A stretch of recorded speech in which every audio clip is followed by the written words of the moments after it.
Hello everybody, and this is Chaos with Chaos Esports Productions, bringing you another viewer cast.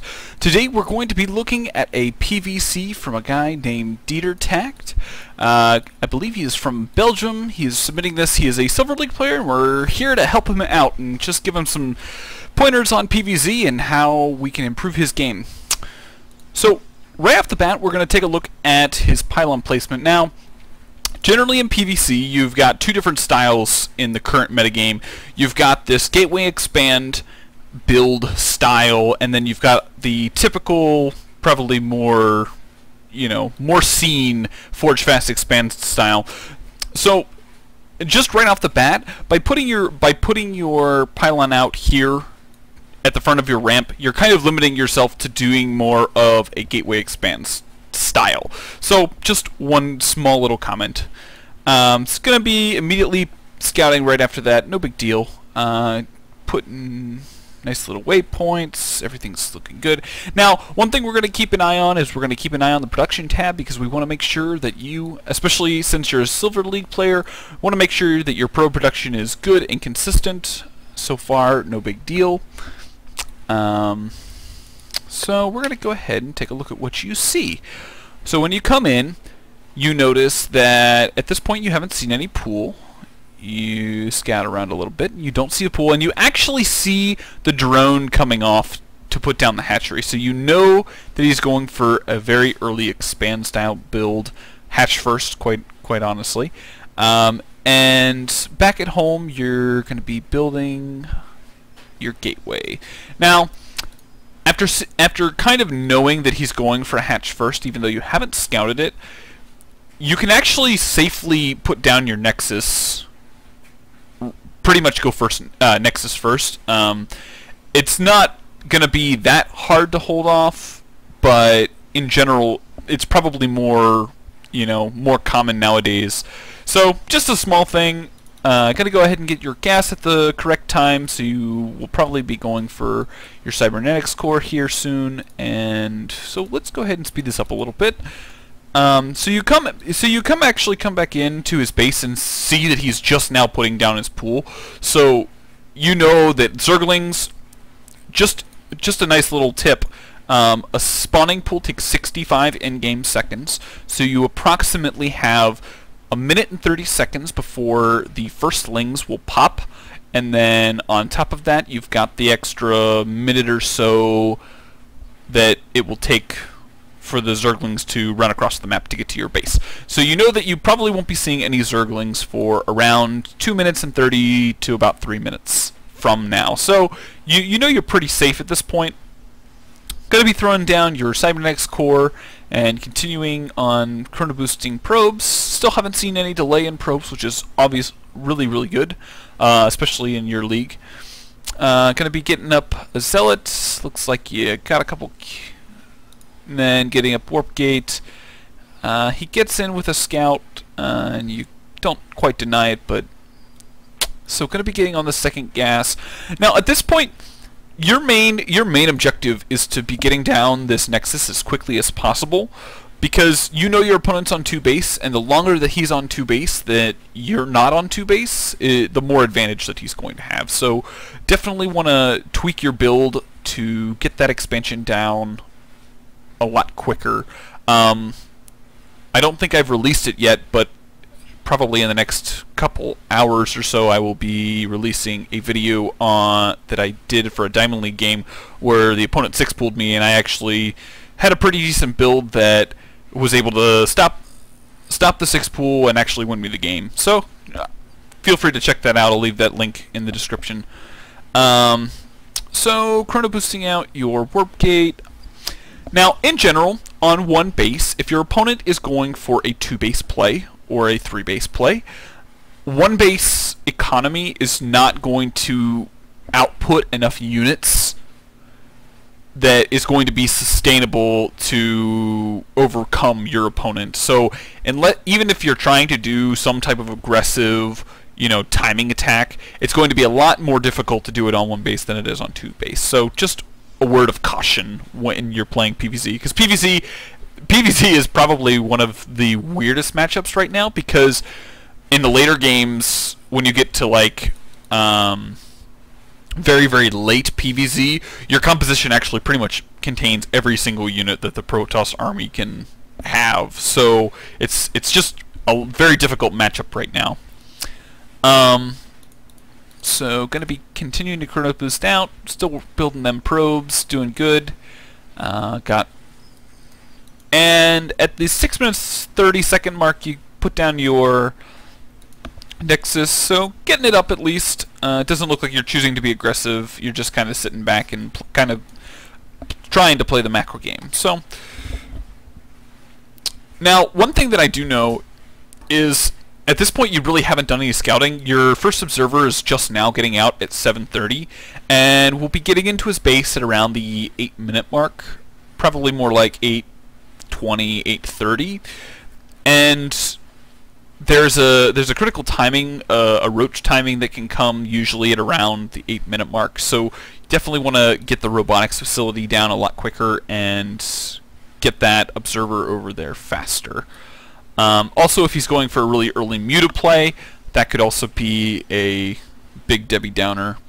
Just in general, the build is very slow. I mean, at this point you have 5 units, and if your opponent plays aggressively, then you're going to be in a lot of trouble. I mean, you can see he's pretty much hoarding a lot of money. So you just now see the lair going down, so you know you're not dealing with mutas. You do see the roach warren, and the double evo, and also you see a couple roaches coming out. So you're pretty. At this point, you're pretty sure that he's going to be doing a fairly heavy roach play. Probably Roach Hydra would be the transition for him. So he's looking to do kind of a speed roach attack is kind of what you're looking at. Continue on getting probes up. Good job with that. Going to be getting out your Colossus. Now, you've got 2 Colossus queued up. When do you throw down the Thermal Lance? That is the next question. So, looks like maybe soon? I don't know. Not quite. So, you fended off there was like a really early aggression, or not really an early aggression, but a failed attempt at aggression. I'm going to be getting guys into gas. In my opinion, these gas probably should have gone down a little bit earlier. Probably once you get like 10 workers, I would throw 1 gas down and then start putting guys into gas. Because you want your gas income to be fairly high, because you know he's going for heavy roach. Another thing is this composition is lacking sentries, and sentries are going to actually be really key in a maxed roach attack. I'll point it out and kind of give you a feel for how that goes. But for now, we'll just continue on getting up. Now, you kind of skipped the extended thermal lance upgrade, which is probably a mistake on your part. This upgrade is very crucial in dealing with heavy Roach Hydra, and basically what it does is it gives you the extra, I believe, 2 range, 3 range. 2 range, because it gives them range of 8. So it gives them, basically allows them to sit further back, so your opponent has to walk further into your army in order to do anything. So extended thermal lance just now getting done. You're not really in too much of a pickle because he's not, attacking you at all. But you gotta make sure that your macro is doing good. You're sitting very high on minerals and gas, and yeah, I know you're producing 1 Colossus at a time, getting up some pylons now, but these gateways need to be constantly building units as they can, because your opponent is basically you've got a balance between economy and army. As you get saturated, you're fully saturated on 2 base at this point. You can stop building probes at this point. You've done a good job of getting your full saturation up, and quite honestly, 2-base Protoss is fairly strong, especially when your opponent hasn't gotten a 3rd base himself at this point. So definitely you need to keep your scouting consistent. You had your observer over here, it did its thing, but you didn't continue to scout. I don't even know where that observer is here. Let's take a look at the units. The observer is, yeah, with your army, I think. by the lack of me moving here. Yes, it's with your army. So you definitely need to get out probably maybe 1 or 2 more observers just so you can keep tabs on what he's doing. You want to know what kind of upgrades he's looking at, what, you know, if he's already gone up to Hive, whether or not he's on 3 or 4 bases. Definitely keep tabs on that a little bit more. And then constant unit production. So just a couple things.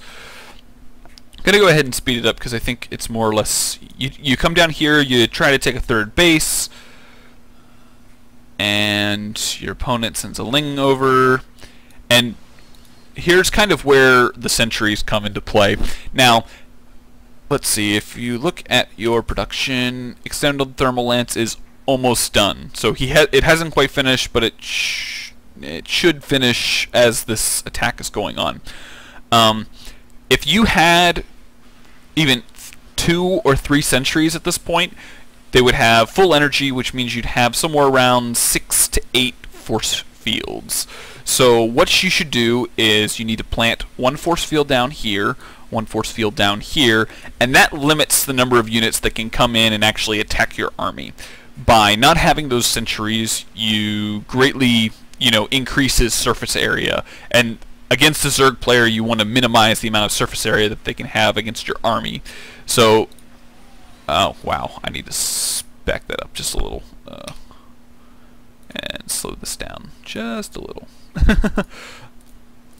So he comes in. Now he doesn't do a very good job of microing and getting his units in that good concave from the get-go, but once he does get into this concave, he more or less can just like walk in, target down your Immortal, target down your Colossus, and just totally overwhelm you. Because I mean, he's still sitting on a fair amount of money.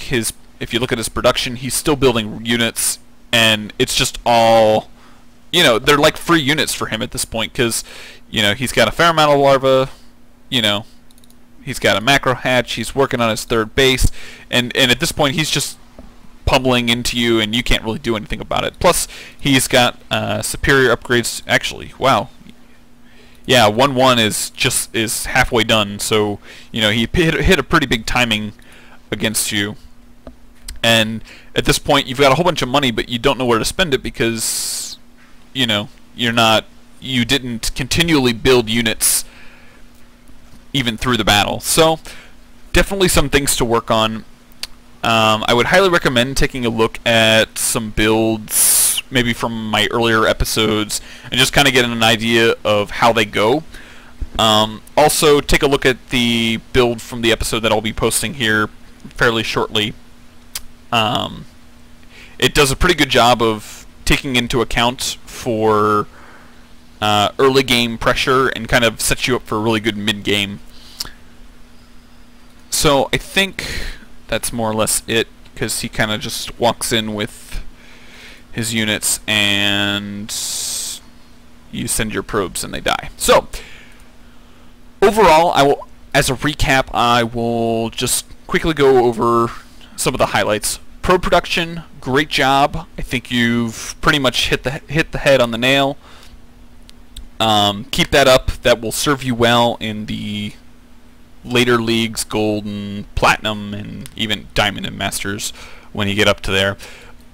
As far as scouting goes, the early game scouting was pretty decent. You probably should have gotten your robotics facility down a little bit quicker to get the observer out to see what your opponent's doing. And overall, I think the general temperament of the game went fairly well. It was just a little bit lack of unit composition. Having those extra sentries in that one giant engagement would have probably made a world of difference. Because basically what would have happened with that is you would have probably whittled down his army enough that once the force fields had run out, you would have been fine, and then you could have reinforced and continue to get more Colossus. Because basically, once you get up to like 4 or 5 Colossus, the Zerg player can't really do anything with roaches because they're just kind of a moot point. And at that point, your 3rd base would have been done a lot quicker than his. He did have it saturated, but I mean, his main base is more or less mined out, so he's still effectively on 2 bases. Your main base was mined out as well, but you would have been in a much better position to even think about taking a 4th. So definitely keep your scouting up to par and your macro. And I think that's more or less all I really have to talk about in this game. I probably would have also considered getting down the forges a little bit earlier for upgrades, because you're being on 1-1 while he's on 2-2 it's hard to deal with that type of upgrade advantage that he's got. So probably think about putting these down a little bit earlier in your build. And in general, like, it's not that I think you're a bad player or anything. Just go take a look at some builds that some of the pro players use and get a feel for what is trying to be accomplished with them. One of the things that I noticed with your build is it seemed like you had a general concept of, okay, I'm going to get 3 gates in a robo, kind of the Wings of Liberty style, and then just kind of go from there.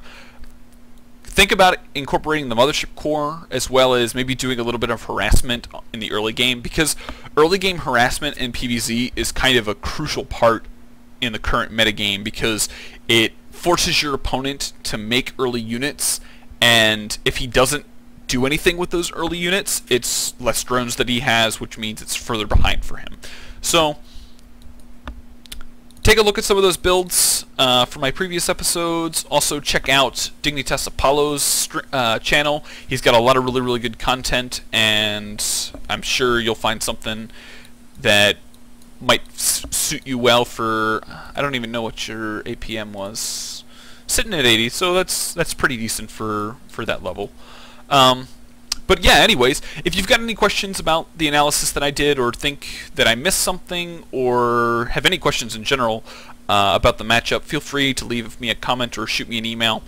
I'll be happy to respond to you there. Also, if you're new to this channel, welcome. I hope you enjoyed this analysis of this video.